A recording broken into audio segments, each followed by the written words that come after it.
J'espère que tu vas bien. J'espère que tu vas très bien.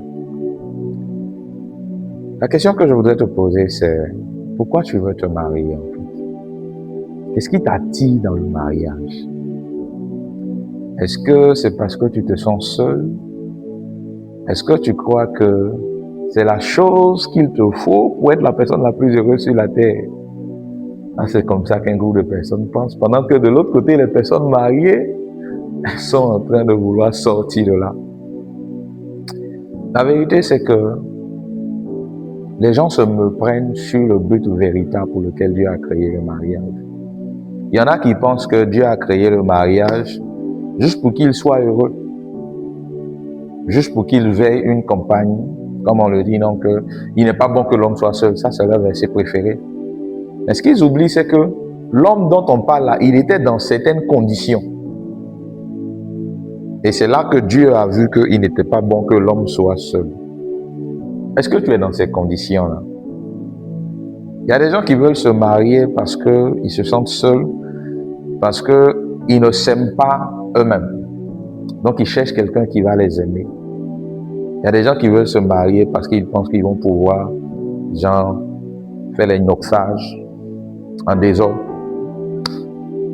C'est vrai, ça fait partie du mariage, mais c'est pas pour ça qu'on se marie. C'est pas pour ça qu'on se marie. Je sais que tu es en train de rire. Mais en fait, c'est pas pour ça qu'on se marie. Est-ce que tu sais que le mariage est une institution divine qui est au-delà du bonheur même personnel? Ça veut dire que quand tu décides de rentrer dans le mariage, tu décides d'honorer quelque chose qui est beaucoup plus grand que toi. Et malheureusement, les gens ne savent pas dans quoi ils s'engagent.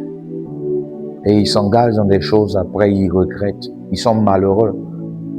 Parce que le mariage n'est pas une institution humaine. Ce n'est pas l'homme qui a créé le mariage, c'est une institution divine. Et le mariage a des principes clairs. Celui qui les applique verra le bonheur.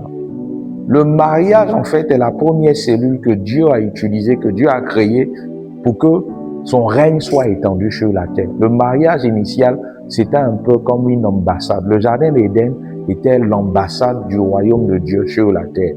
Donc l'objectif premier, c'était d'étendre le règne de Dieu sur la terre. C'était de reproduire en fait des hommes qui avaient l'image de Dieu. Et c'est dans ce contexte-là que Dieu a trouvé qu'il n'est pas bon que l'homme soit seul pour atteindre ce but-là. L'homme était dans certaines conditions. Souvent, on s'engage dans une relation avec le sexe opposé pour des raisons plus ou moins qui ne sont pas les bonnes. On commence le cheminement, mais on ne se rend même pas compte. On ne sait même pas c'est quoi le cheminement. On ne sait pas c'est quoi les fiançailles. On ne sait même pas pourquoi on veut se marier. On veut se marier parce que les gens se sont mariés. Le cheminement, en réalité, c'est ce qu'on appelle le passage du niveau 3 de l'amitié au niveau 4, c'est-à-dire le passage des bons amis aux amis intimes. Et il y a une manière de faire ce passage-là. Malheureusement, il y a beaucoup de jeunes hommes qui font l'erreur de telle manière que quand ils viennent déclarer pour pouvoir cheminer avec la sœur, soit la sœur dit non, parce que la sœur dit non, que mais c'est étrange, on n'a jamais été amis.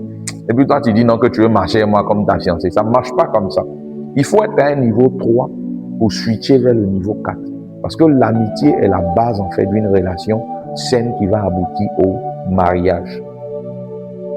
Donc, le cheminement, c'est parfois du niveau 3 au niveau 4. Et il a ses règles. Il a sa manière de fonctionner. Est-ce que tu vois un peu? Et si tu ne respectes pas les règles, tu vas échouer. Des cheminants ne sont pas des fiancés. Vous n'êtes pas mariés. Tu vois que tu chemines avec la soeur là, et puis tu te comportes comme si vous étiez mariés. Vous causez jusqu'à 22h, tu as mis bras, cadenassé son cou. Regarde. Ah, tu n'es même pas encore arrivé quelque part. N'a rien fait. Et puis, tu es là, tu es gamé. Faut te calmer. Faut te calmer. Cheminement là, c'est pas mariage. Il ne faut pas s'engager dans un cheminement avec quelqu'un si on n'a pas l'intention de se marier. Mais le cheminement, c'est pas le mariage. Les fiançailles, c'est pas le mariage. Dans l'église, est-ce que tu sais que les fiançailles, là, ça à partir de quand tu as payé dot, qu'on vous considère comme fiancé. Et dès que même tu vas avoir payé dot et puis vous n'allez pas vous marier. Tant que vous n'êtes pas allé à la mairie, tant que vous n'êtes pas venu à l'église, vous pouvez toujours vous arrêter. Hein. Tu n'es pas condamné à rester dans la relation. Quand tu vois certains signaux là, tu n'es pas condamné à rester dedans. Est-ce que tu crois que Dieu va choisir l'homme que tu vas marier? Ou bien la femme que tu as mariée? Est-ce que tu crois, non? Que Dieu va venir choisir à ta place? Donc, quand tu comprends la volonté de Dieu, là, ça veut dire que Dieu, il va venir prendre une femme, il va dire, mon fils, voici ta femme. Ou bien ma femme, voici ton fils. Ça peut se faire de façon extraordinaire dans des cas spécifiques. Les rares cas dans la Bible où Dieu a choisi une femme pour un homme, c'était les prophètes. C'était pour donner une leçon aux gens, comme ce qu'il a fait à Osée. Est-ce que tu sais même en fait que Dieu n'a pas choisi Adam pour Ève? Est-ce que Dieu a dit à Adam que c'est ta femme? Dieu a créé les conditions. Et puis il l'a envoyé vers Adam parce que Adam était en train de regarder les animaux et il n'a pas trouvé quelqu'un qui lui convient. Donc Dieu l'a fait dormir et puis il a envoyé quelqu'un qui lui ressemble. Mais ça a été la responsabilité d'Adam de discerner entre l'animal et puis l'homme qui lui ressemble. En fait, l'un des points clés dans la volonté de Dieu, c'est que tu n'épouses pas un homme animal. L'apôtre Paul en parle, tu te rappelles, non? Il dit qu'il y a 3 catégories d'hommes. L'homme animal, l'homme naturel et puis l'homme spirituel. L'une des premières volontés de Dieu dans le choix du conjoint, c'est que tu ne choisisses pas un homme animal ou une femme animale. Ça veut dire que le premier niveau d'union, c'est le niveau spirituel, être né de nouveau. Le deuxième niveau d'union, c'est l'âme, c'est l'unité émotionnelle. Malheureusement, beaucoup de personnes commencent par le niveau émotionnel et ils se sont piégés. Les gens entrent dans le niveau émotionnel en ayant des relations sexuelles et en fait leur âme s'attache et ils ne tiennent plus compte du niveau spirituel. Le mariage n'est pas l'histoire de 2 personnes, mais c'est l'histoire de 3 personnes. Ça peut être l'homme, la femme et le Saint-Esprit, ou bien ça peut être l'homme, la femme et le serpent. C'est une histoire de 3 personnes.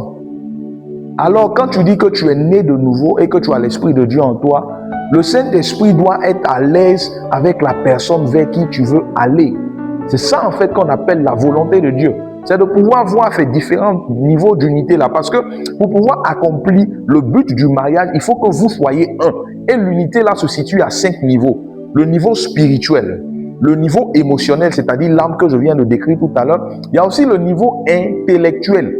Il faut que vous soyez capable de réfléchir ensemble pour dire que voilà dans quel endroit on veut partir ensemble. La Bible dit que 2 hommes marchent ensemble s'ils ne se sont pas mis d'accord. Comment vous allez vous mettre d'accord si vous n'arrivez pas à pouvoir vous comprendre dans votre manière de réfléchir, dans votre manière de voir le monde? C'est ça l'unité intellectuelle. Est-ce que quand tu causes avec la personne, tu es à l'aise? Ou bien tu es chaque fois en train de corriger que on ne dit pas la papa, on dit le papa, on ne dit pas les mamans. C'est important. Hein? Faut pas prophétie va te faire marier un profil que tu peux pas gérer. Quelqu'un a dit que si tu te maries par prophétie, tu vas te divorcer par parole de connaissance. Il faut faire attention. C'est ton choix. Dieu ne va pas t'obliger à choisir, à épouser quelqu'un. Si tu prends un profil avec lequel le Saint-Esprit n'est pas à l'aise, le Saint-Esprit va te donner des signes qui n'est pas à l'aise. Mais il ne va pas choisir à ta place. Est-ce que Dieu t'a forcé à être sauvé? Et puis c'est ta femme, il va aller choisir pour toi. En réalité, depuis Adam et Ève, depuis ce qu'ils ont fait là, Dieu s'est désintéressé au mariage des hommes sur la terre. À part des cas spécifiques, un peu comme Isaac, les trucs comme ça. Et le mariage auquel il s'est intéressé, c'est le mariage de Jésus-Christ et puis l'Église. Il faut lire ta Bible, tu vas voir. Dieu même s'en foutait souvent des gens qui n'avaient pas des enfants là, tant que ces personnes-là ne regardaient pas aux intérêts de Dieu. Bref, le 4e niveau, c'est le niveau d'unité sociale. Et c'est là qu'il faut prendre en considération la communauté dans laquelle vous appartenez, les familles desquelles vous appartenez. Est-ce qu'il y a des compatibilités? Est-ce qu'il y a des compatibilités? Il ne faut pas te mettre tout un village à dos, toute une famille à dos, toute une communauté à dos, juste pour te marier.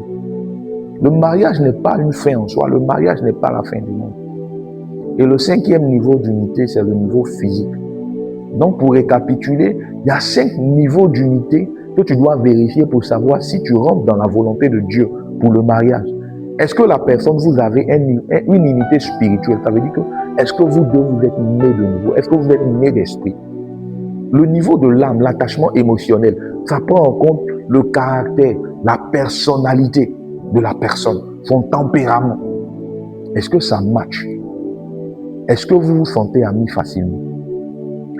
Il y a le niveau intellectuel, le niveau social et le niveau physique. Prends le temps de vérifier ces éléments.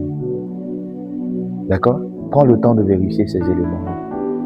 Nous démarrons les ateliers Eden le samedi 10 janvier 2026. Au niveau du programme 5 des Rosiers à Abidjan, à côté de l'école Michel Yakis, au niveau de l'église Assemblée de Dieu Tamou, au 5e étage. Et je voudrais t'inviter à pouvoir t'inscrire. On va discuter. Je ne vais pas te raconter ma vie. Je ne vais pas inviter les gens pour raconter leur vie. On va aller sur la parole de Dieu. Qu'est-ce que la parole de Dieu dit par rapport au mariage? Et si on doit inviter des gens, il faut que ce soit des gens dont la vie s'inspire des principes bibliques par rapport au mariage. Parce que le mariage, absolument, ce n'est pas un homme qui l'a créé. Donc, ce n'est pas un homme qui définit ses critères par rapport au mariage. Ce sont des critères divins, ce sont des standards divins. Alors, viens pour ne rien rater. Inscris-toi pour ne rien rater.